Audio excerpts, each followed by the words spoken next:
아멘. 할렐루야. 오늘도 말씀과 기도를 사모하며 성전에 오르신 모든 발걸음과 또 영상으로 함께 하시는 성도님들의 삶 가운데 주님의 은혜와 평강이 충만하시기를 간절히 축원합니다. 오늘 말씀의 제목은 하나님 나라의 큰 사람으로 살아가기입니다. 하나님 나라의 큰 사람으로 살아가기. 예수님께서 천국 복음에 대한 말씀을 하시고 또 많은 사람들이 예수님을 따르다 보니 예수님 가장 가까이 있던 제자들 사이에서는 과연 천국이라는 곳이 어떤 곳일까? 그러면 그곳에서는 누가 더 중요하고 위대한 사람으로 생각될까? 이러한 생각을 하게 됩니다. 사람에게는 누구나 본인이 인정받고 좀 더 중요한 사람으로 존경받는 사람이 되고 싶은 욕구가 있습니다. 그러기에 제자들 또한 이왕 예수님의 제자가 된 바에야 예수님이 말씀하시는 그 천국에서 좀 더 중요한 자리를 차지하고 싶은 마음이 있었을 것입니다. 그런데 예수님은 이들의 생각과는 전혀 다른 말씀을 하십니다. 이들 앞에 어린 아이를 하나 불러 세우시고는 어린 아이와 같이 되지 아니하면 결단코 천국에 들어가지 못하리라 라고 말씀하신 후에 이 어린 아이와 같이 자기를 낮추는 사람이 천국에서 큰 자라고 말씀을 해주십니다. 이어서 잃은 양의 비유와 또 용서에 관한 비유를 들어 가르침을 주고 계십니다. 예수님의 모든 말씀 속에는 인간의 존재 자체를 존중하고 또 사랑하시는 마음이 녹아져 있습니다. 그러기에 예수님의 초점은 당시에 인격적으로 또 위대한 존재로 대우받지 못했던 사람들, 어린아이, 여성, 병든 자, 죄인에 맞춰져 있었습니다. 당시의 어린아이란 발언권이 없는 존재였습니다. 어른들의 말에 무조건 복종해야만 했습니다. 여성도 마찬가지였습니다. 한 인격체로 존중받지 못했습니다. 또한 병든 자들은 사회에서 격리를 당했고 율법을 지키지 않는 사람들은 죄인으로 낙인 찍혀 한 공동체의 일원으로 살아갈 수가 없었던 것입니다. 이들과 가까이 지내는 것만으로도 죄인이 되었습니다. 그래서 당시의 사람들은 약자와 또 병자와 죄인들을 멀리했던 것입니다. 그러나 예수님은 이들을 찾아가시고 이들을 용서하시고 또 이들에게 새로운 소망을 심어주셨습니다. 그들을 마치 잃은 양처럼 생각하며 목자의 심정으로 찾아가 돌보시고 또 그들의 상처를 싸매신 것입니다. 이것이 바로 우리 주님께서 주시는 은혜인 줄 믿습니다. 우리의 위치나 또 상태가 어떠하든지 예수님은 우리를 찾아오시고 용서하시며 우리를 소망 가운데 살아가게 하시는 것입니다. 이러한 말씀이 우리에게 은혜가 되는 이유는 우리가 큰 자에게 억압당하는 어린아이와 같은 상황에 놓이게 된다 할지라도 육신의 쇠약함이나 또 큰 죄로 인해서 사람들의 환영을 받지 못한다 할지라도 또는 죄 때문에 다른 사람들이 손가락질하는 그러한 처지에 놓인다 할지라도 주님은 우리를 받아주시고 또 새롭게 살아갈 수 있는 힘을 주신다는 것입니다. 오늘 본문 말씀은 우리가 하나님 나라의 백성으로 어떤 삶을 살아가야 할지 귀한 가르침을 주고 있습니다. 먼저 본문 1절부터 14절까지는 어린아이와 같이 작은 자가 천국에서 가장 큰 자라는 것을 말씀하십니다. 작은 자는 곧 겸손하고 또 순결한 자를 의미합니다. 15절부터 20절까지는 형제가 죄를 범하였을 때 어떻게 해야 할지를 말씀하고 있습니다. 길 잃은 형제를 신뢰와 사랑과 또 인내로 인도해야 하는 것을 말씀하고 있는 것입니다. 21절부터 마지막 35절까지는 용서할 줄 모르는 종의 비유를 통해서 용서와 또 자비의 삶이 무엇인지를 말씀하고 있습니다. 예수님께서는 제자들에게 천국에서 큰 자와 또 용서에 관해 말씀하신 후에 이 베드로가 예수님께 만약 누군가 자신에게 죄를 범하면 몇 번이나 용서해야 하냐고 질문을 합니다. 베드로는 크게 인심을 써서 한 7번쯤 용서하면 되냐고 묻습니다. 사실 유대교 전통으로는 한 사람이 3번까지 용서하고 나면 그 이후에는 용서하지 않아도 되었습니다. 베드로가 7번까지 용서하면 되겠냐고 물은 것은 유대교 전통을 넘어서는 것이었습니다. 그런데 이 말에 예수님은 7번을 70번까지라도 할지니라 라고 말씀하십니다. 즉, 몇 번 용서했느냐, 그 숫자가 중요한 것이 아니라 무한한 용서, 끝없는 용서를 하라는 것입니다. 그리고 이어서 용서할 줄 모르는 종의 비유를 들고 계십니다. 임금으로부터 1만 달란트 빚진 자가 그 모든 빚을 탕감받고도 자신에게 100데나리온 빚진 동료를 용서하지 못하고 옥에 가뒀다가 다시 임금에게 불려가 죗값을 치르게 되었다는 것입니다. 이 말씀은 우리의 상황이 아니라 우리가 받은 은혜에 초점을 맞추고 있습니다. 예수님은 우리가 이 세상에 사는 동안 용서하지 못할 일들을 많이 만날 것이라는 것을 알고 계셨습니다. 우리는 여러 가지 갈등 관계 속에서 살아갑니다. 때로는 억울함을 당할 때도 있고 또 피해를 당할 때도 있습니다. 그러나 예수님은 우리가 용서하지 못할 상황을 말씀하시는 것이 아니라 그 모든 것을 덮고도 남는 은혜를 이미 우리가 받았다는 것을 말씀하고 있는 것입니다. 그리고 우리 또한 무한한 자비를 행하며 살아가기를 원하시고 있는 것입니다. 오늘 말씀을 통해서 우리가 진정으로 마음으로부터 용서하고 또 주님의 그 은혜를 다른 사람에게 전할 수 있는 복된 삶을 살아가시기를 간절히 축원합니다. 첫 번째는 겸손함으로 조건 없이 용서해야 합니다. 겸손함으로 조건 없이 용서해야 합니다. 예수님께서 7번씩 70번까지라도 용서라는 이 말씀은 무한한 용서, 또 조건 없는 용서를 말씀하시는 것입니다. 보통 용서에는 조건이 있습니다.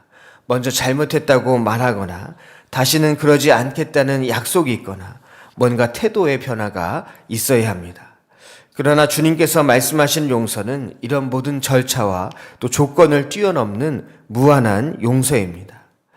또한 우리가 말로는 용서했다고 하면서도 계속해서 마음에 미움을 품고 살아갈 때가 있습니다. 겉으로는 다 용서한 것 같은데 여전히 마음 가운데 불편함이 있는 것입니다. 우리 마음 가운데 근본적인 미움과 원망이 다 치유되지 않았기 때문입니다. 우리 마음 가운데 한번 미움과 이 원망이 자리 잡으면 용서하기도 어렵고 또 그 미움과 원망이 점점 더 커져만 갑니다. 그러기에 미움과 원망의 싹을 잘라버려야 하는 것입니다. 감리교회 창시자인 존 웨슬리 목사님께서 한때 마음에 두고 있던 여인이 있었습니다. 이 여인의 이름은 그레이스 머레이라는 사람이었습니다. 그런데 이 여인은 웨슬리 목사님에게 별로 마음이 없었습니다. 그녀는 웨슬리가 아니라 존 베네트라는 평신도 설교자와 결혼을 했습니다. 마음에 두고 있던 여인이 자신은 거들떠 보지도 않고 다른 남자와 결혼했으니 그것도 자신과 가까이에 있던 동료와 결혼했으니 이 웨슬리 목사님의 마음이 좋지가 않았습니다. 사실 이 존 베네트라는 사람은 아무 잘못한 것도 없었는데 웨슬리 목사님은 이 사람을 볼 때마다 미워하고 또 말과 글로 그를 비방하며 불쾌감을 드러냈습니다. 이 둘의 관계는 어색했고 만날 때마다 어색했습니다. 존 웨슬리 목사님은 뭔가가 잘못되었다는 것을 느꼈습니다.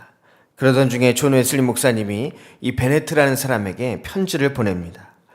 우리가 하나님 안에서 같은 영혼을 지니고 사는데 서로 미움과 원망 가운데 있을 필요가 없습니다. 그리고 하나님께서 당신을 용서하셨듯이 나 자신의 모든 비방과 잘못했던 것들을 용서해 주십시오. 그리고 한 표대만을 바라보고 함께 전진하자며 그 가족을 위해 축복하는 말을 남기게 됩니다. 우리의 용서는 마음이 넓어서 하는 용서가 아닙니다. 내가 의로워서 하는 용서도 아닙니다. 잘잘못을 가린 후에 하는 용서도 아닙니다. 하나님께서 우리를 용서하셨기 때문에 우리도 용서해야 하는 것입니다. 즉 하나님 앞에서 겸손한 마음, 나도 용서받지 못할 죄인이었다는 이 겸손함이 있을 때 다른 사람도 용서할 수 있는 것입니다.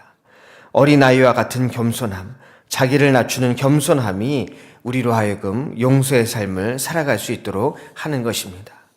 오늘 본문에 1만 달란트 빚진 자가 나오는데 이 1만 달란트란 사실 천문학적인 숫자입니다.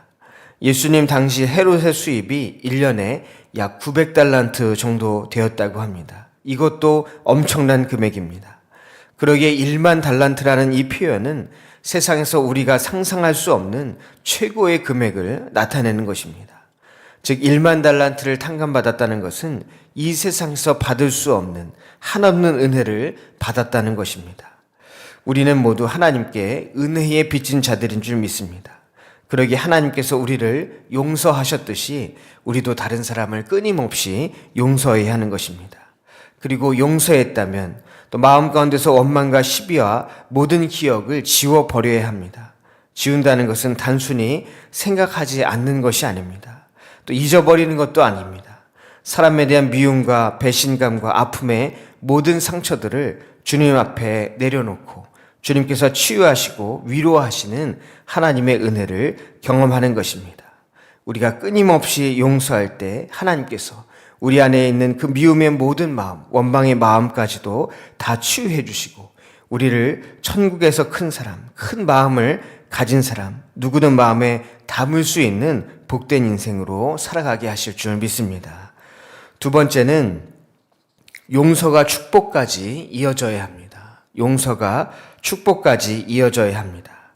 오늘 본문 35절 말씀을 보면 예수님은 우리에게 마음으로부터 용서하라 라고 말씀하십니다. 마음으로부터 용서하라. 머리로부터 용서하라고 말씀하시는 것이 아닙니다. 마음으로부터 하라고 말씀하십니다. 유독 마태복음에는 불쌍히 여긴다라는 표현이 많이 나오고 있습니다. 이 말은 긍휼히 여긴다라는 것입니다. 긍휼히 여긴다는 것은 상대방의 고통을 헤아리는 정도가 아니라 상대방의 고통을 마치 자신이 받는 고통으로 받는 것처럼 마음으로 함께 아파하라는 것입니다. 오늘 본문 27절에 임금이 1만 달란트 빚진 자를 용서한 이유는 그를 마음으로부터 불쌍히 여겼기 때문입니다. 임금의 입장에서 불쌍히 여긴 것이 아니라 빚을 갚기 위해 노예가 되어야 하고 아내와 자식들까지 노예로 팔아야 하는 빚진 자의 고통을 자신의 고통으로 받아들인 것입니다. 그래서 모든 빚을 탕감하고 그를 자유롭게 해줬던 것입니다. 이처럼 진정한 용서는 마음의 중심으로부터 용서하는 것입니다. 죄를 질 수밖에 없었던, 또 실수하거나 실패할 수밖에 없었던 그 아픈 마음을 헤아려 마음으로 함께 아파하는 것이 주님이 원하시는 용서입니다. 우리에게 상처를 준 사람, 우리가 용서하지 못하는 사람들을 잘 살펴보면 사실 나와 가장 많은 관계를 맺고 있거나 한때는 아주 친한 사이였거나 나랑 함께 일했던 사람인 경우가 많습니다. 이러한 사람들과 사소한 것으로 멀어지고 또 상처받고 미워하고 용서하지 못할 때가 있습니다. 왜냐하면 가까운 관계일수록 잘 아는 관계일수록 더 많은 것을 기대하게 되기 때문입니다. 신약 성경에서 말하는 용서의 이 단어의 뜻은 자신을 풀어주다, 또 자유하게 하다라는 뜻이 있습니다. 자신을 풀어주다, 또 자신을 자유하게 하다. 우리가 용서할 때 나 자신이 자유롭게 됩니다. 상대에 대한 기대와 집착, 시기와 질투, 또 미워하는 마음으로부터 자유롭게 된다는 것입니다. 하나님은 우리가 다른 사람을 용서할 뿐만 아니라 마음의 중심으로 그를 용서하고 또 축복하는 삶을 살기를 원하고 계신 줄 믿습니다. 축복하다는 이 말에는 용기를 준다, 지지해 준다라는 의미가 있습니다. 용서의 완성은 그 사람의 잘못을 잊어버리는 것을 넘어서 진심으로 상대방이 잘 되기를 지지해주고 함께 응원해주는 것입니다. 기독교는 다른 종교와 다른 것이 있는데 그것이 바로 은혜입니다. 내가 뭔가를 잘해서 구원받게 되는 것이 아니라 하나님의 한없는 은혜로 구원을 받는 것입니다. 그러기에 기독교의 사랑은 은혜와 용서로 나타납니다.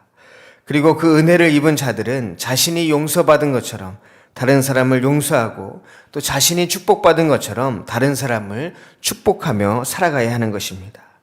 오늘도 만나는 사람들을 머리로 판단하고 평가하는 것이 아니라 주님이 그러셨던 것처럼 우리 마음의 중심으로 용서하고 또 용서할 뿐만 아니라 축복하는 복된 삶이 되시기를 간절히 축원합니다. 세 번째는 은혜를 베푸는 자만이 하나님의 은혜 가운데 거할 수 있습니다. 은혜를 베푸는 자만이 하나님의 은혜 가운데 거할 수 있습니다.